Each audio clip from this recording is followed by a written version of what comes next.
Look at that smile on Joe Biden's face. What is happening here? What is he so happy about? Trump Force One landed at Washington Reagan Airport today, and it's just a beautiful sight to behold, isn't it? You got to love it when the president-elect can just fly in on literally his own plane. And that was the scene as Donald Trump arrived triumphantly in Washington, D.C. once again to meet with President Biden and House Republicans and plan for the future that is now, as his cabinet continues to be announced and regular announcements every single day about what the shape of this Trump 2.0 presidency is going to look at. I can tell you this, all the right people are pissed off at his appointment so far, and that's got to be a good thing. That's got to be a sign that he's doing something right. This is a lot different than the first Trump presidency. For those of you who don't remember, the transition was a little awkward. They didn't know exactly how to go about it. They were still sort of talking to people and interviewing people and making a public show of sort of, I don't know, should Mitt Romney be Secretary of State? Should that person be Secretary of State? There were cabinet positions that didn't get filled until rather late in the game. We're just 1 week after Election Day, and he's already got half of his cabinet filled, including some important positions. That's a good thing. And as I mentioned, Donald Trump, last time he was in Washington, D.C., he was here to face charges in a federal courtroom brought by Special Prosecutor Jack Smith. Well, today he returned triumphantly, as you see, as the president-elect. And Jack Smith, he's cleaning out his office. He'll be resigning his position as special prosecutor before Donald Trump has the pleasure of firing him. That's what an election does in this country. That's what political activism does. That's what you did this election day 2024. The scene in the White House, in the Oval Office specifically, was extraordinary. Take a look and take a listen to what Joe Biden had to say about the man who will now be taking over operations of that very office just 8 weeks from now. And remember that Joe Biden, up until just a couple of weeks ago, referred to this man as a fascist, as an existential threat to our nation and to democracy in America itself, and called each and every one of us garbage for supporting him. We'll take a look at Joe Biden today. Well, Mr. President-elect and former President, thank you, Donald, congratulations. Thank you. And looking forward to having like we said, smooth transition. Do everything we can to make sure you're accommodated, what you need. And we're going to get a chance to talk about some of that today. So good. Welcome Thank you back. very much. And thank you very much. And politics is tough, and it's in many cases not a very nice world, but it is a nice world today, and I appreciate it very much. A transition that's so smooth, it'll be as smooth as it can get, and I very much appreciate that, Joe. A couple things about this. There's so many fascinating images in the Oval Office today, and we're going to be sharing a few. But the first thing that comes to mind here with that beautiful roaring fire, by the way, in that amazing historic office, look over Joe Biden's left shoulder, the bust of Robert F. Kennedy Sr. Joe Biden fashioned himself a Kennedy Democrat. He said that Bobby Kennedy, assassinated in 1968, served as a hero to him, someone that brought him into politics back in the day and inspired him to run for office. Bobby Kennedy smiling over Joe Biden's shoulder as it was his son, his namesake, Robert F. Kennedy Jr., who threw his support and endorsement over to now President-elect Donald Trump, that spelled the doom not just for Joe Biden's presidency, but Joe Biden's successor, and really the legacy of the Biden presidency, reduced to a one-term affair. It's a fascinating image, I think, and worth noting as Kennedy looks on. Also, some inside information. A White House correspondent for Real Clear Politics and friend of this program, Philip Wegman, reports that First Lady Jill Biden, she's a doctor, don't you know, handed Trump a handwritten letter of congratulations, according to a White House source, and expressed her readiness to assist with the transition. This, of course, coming just a day after incoming First Lady Melania Trump rejected Joe Biden's offer to sit and have tea, as is customary between the two first ladies during a transition. Melania Trump saying, "Yeah, thank you, no thanks. I already know my way around the place, and I don't need to sit and bullshit in front of the world and act like I like you and act like you like me, because the things that you said about my husband actually literally threatened his very life. So you can take your tea and shove it up your ass." I don't think Melania Trump actually said those very words, although I would like to think that she thought them when she politely declined. But I'd be fascinated to read what's inside that handwritten letter of congratulations, wouldn't you? You beat that. Good for you, Donald. I don't like you much, but I hate her even more. That's probably close to what it said. Before Donald Trump made his way to the Oval Office to meet with Joe Biden, he met with the Republican caucus on Capitol Hill, the triumphant Republican caucus on Capitol Hill. Here he was introduced by Speaker of the House, Mike Johnson. Ladies and gentlemen, please stand to your feet. The 47th President of the United States. Well, thank you very much. This is a very nice gathering. Isn't it nice to win? It's nice to win. It's always nice to win. We've got a little bit more of Donald Trump's remarks before the House Republican caucus here, and I think they're noteworthy. Take a listen to what he had to say. Addressing Republican House leaders, let's listen. It's always nice to win. A lot of good friends in this room. So you know we had like historic kind of numbers, especially for the president, but we won't get into that. But the House did very well, and I think we're responsible for 31, helping you with 31. Meaning we could have lost by quite a bit, and we ended up, I guess you'll be 5 up. Are you looking at 5 or 4? 5 or 4, right? Doesn't matter. We get used to 1 for a little while. When you can get used to 1, you can get used to anything. So I just want to thank everybody. You've been incredible. We worked with a lot of you to get you in, and you helped me, and you helped me too. And my numbers were, so they say the 129 years is the most important election in 129 years. That's pretty good.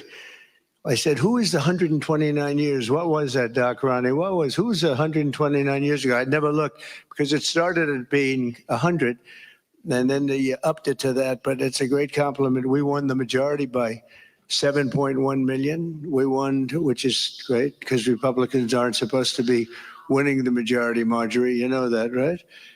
And we won that, and we won it every way, all 7 swing states by a lot. And then Michigan was great, couldn't be better, I'll tell you. Michigan was great, and we had a couple of people, almost New Jersey is right, just a few points. It's got them very worried because they say, well, next time if we go up even a fraction of what we went up, you're going to win New York, you're going to win New Jersey, you're going to win places that weren't winnable. California, too. California, too. Boy, that does send a shiver up the spine of Democrats everywhere, I assure you. But, listen, this is great, and it's a great victory lap, but he's right about one thing. It's going to be a challenging road in the House of Representatives. Frankly, it's a challenging road for Mike Johnson himself, as he hopes he's got 5 or 6 as his majority, but there's already voices suggesting that maybe he shouldn't be the speaker. Here we go again, right? That'll all get settled the first week of January when we get back from New Year's, before January 6th, supposedly before January 6th, when the Electoral College is determined. It's going to be a challenge for Mike Johnson, or if he faces a challenge for the gavel. But it is nice to see the president address that room of Republicans as the president-elect and as the majority in the House, as we now have both houses of the legislative branch as well as the executive branch. That's a good thing.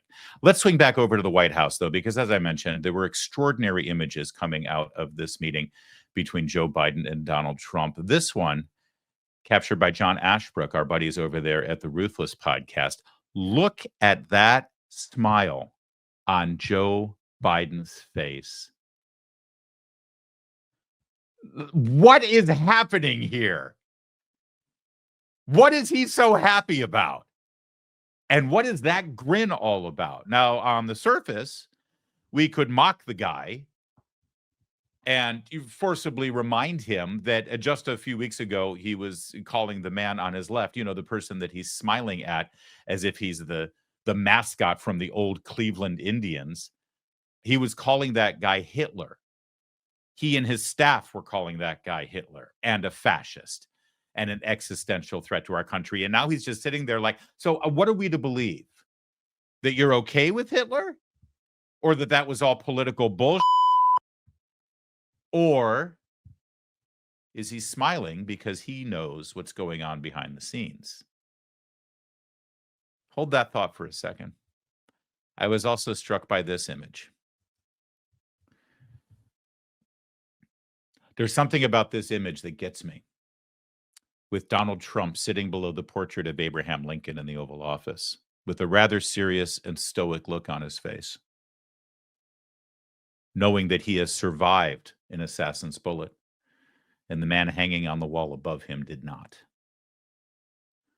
Knowing that the reason the man hanging on the wall behind him did not survive that bullet was because that man, Abraham Lincoln, was an existential threat to the status quo.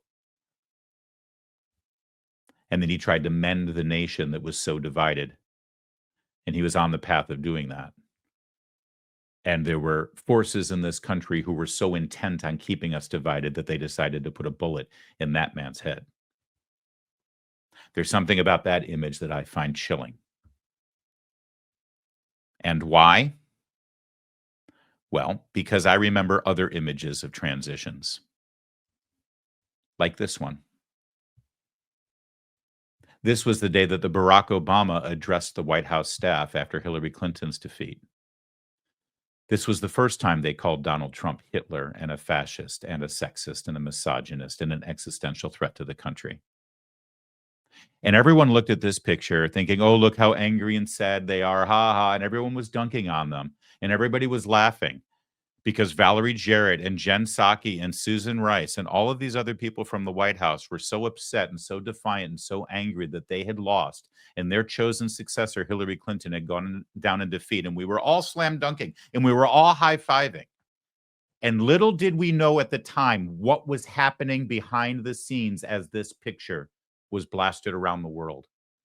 As they all looked sad and depressed and angry and frustrated, we missed what was really in their eyes. Look at Valerie Jarrett now. Look at Jen Psaki now. Look at Susan Rice now, knowing what we know. That's the look of resistance. That's the look of a plot already put in play to undermine the incoming president, with an investigation into the Russian collusion hoax, a FISA warrant that allowed them to spy and eavesdrop and wiretap the Trump campaign and eventually staffers within the Trump White House. This is an outgoing administration already planning to bring down Donald Trump. So forgive me if I see this image and I don't see Joe Biden saying, yeah, that's right, you beat Kamala. That's a good way to see it. But I see Joe Biden as part of that team 8 years ago, plotting the downfall of Donald Trump. I see this Joe Biden like the cat who ate the canary.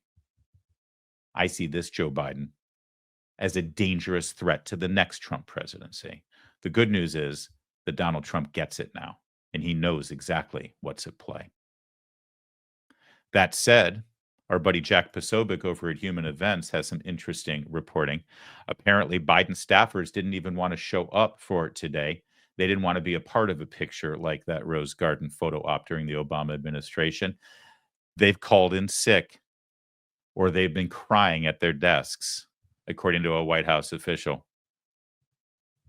They have a bit of the flu today because they didn't want to see the bad orange man in their house. Their White House. Some of them did show up, and CNN captured an extraordinary moment as many of the junior staffers left their offices and stood on the steps of the old executive office building to watch events transpire as the president-elect and former president left his limousine to enter the executive mansion. And it's really stunning. Those are Biden staffers. They're in the EOB. Some of them are lower level, some of them perhaps a little bit higher. But they're there to watch a history moment being made that nobody standing there wanted. I were sitting here. Yep, none of them wanted it, but they're there to see it. Hard to see that image and not be reminded once again of this one. Burn it into your memory. Know exactly what was going on then and what hopefully everyone in the incoming Trump administration has their guard up about what could be happening right now. Because if they did it last time, there is literally nothing stopping them from doing it this time. That said, the transition is now officially underway after the visit by the president today, after the meetings with his transition team and the announcement of many of the cabinet positions that the president has appointed and hopes to officially fill.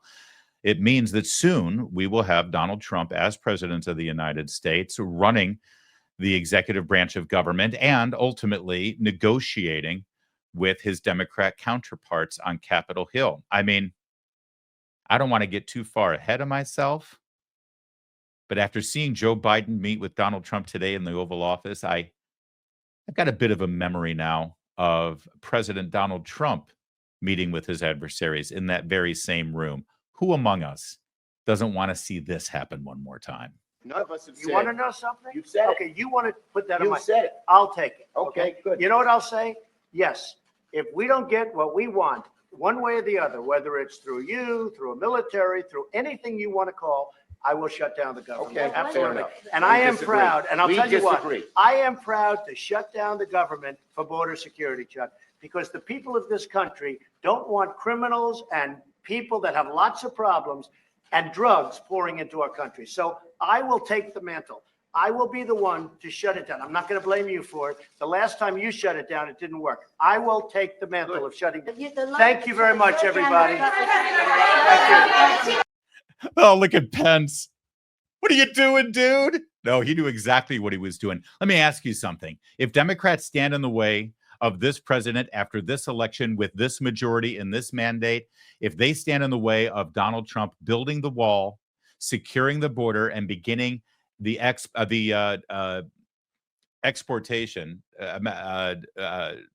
deportation, excuse me, the deportation of criminal illegal aliens in this country, if they stand in the way of that, and Donald Trump says, fine, you're going to stand in the way, then we're going to shut down the government until you say yes. You think that they're going to go out on that limb after what we just saw last week? If they had listened to him then, if Pence had listened to him then, if Republicans in the House and Senate weren't terrified of headlines from CNN, they're shutting down the government, if they had just listened to Trump then, but they will this time. I guarantee they will this time. And I want Trump to do that again. I want him to do exactly what you just saw. Every time you've got Nancy Pelosi and Chuck Schumer or Hakeem Jeffries or whoever ends up being the minority leader, because I don't even think Chuck Schumer is going to get the job. I think Democrats are sick of him too. Whoever it is, I want Trump not to do a photo op where they bring in the cameras and they all smile pretty and then they usher everyone out of the room. I want Trump to do exactly that. Keep the cameras rolling, turn on the microphones. Let's go, Chuck, right now. Let's let the American people see exactly how the sausage is made. It's amazing how things develop when those cameras are on and the microphones are recording. It's a new day, everybody. The transition is underway, and we're just 2 months away from Trump 47. Buckle up. It's going to be a ride. Well, the election went our way, right? And so we can all take a collective exhale since we've been holding our breath, wondering who would be sitting in the Oval. Now we can get to work on some major issues the country's facing. And one of the most significant is our national debt. The fact is, our country is broke, and that debt is a house of cards that can't quickly be dismantled. So the strategy remains the same for you. Diversify your savings. So many things are out of our control, even out of President Trump's control. It's important to have a safe haven for your savings. Birch Gold Group can help you out with this. They're going to help you convert an IRA or 401k into an IRA in physical gold. And the best news is it does not cost you a penny out of pocket. You want more information? I know you do. Text my name, Larry, to 989898. Get your free info kit on gold. Right now, through Black Friday, you're going to receive a free 1-ounce silver eagle for every $5,000 purchased with Birch Gold. Diversify your savings with Birch Gold. Text my name, Larry, to 989898. Claim your eligibility for free silver today.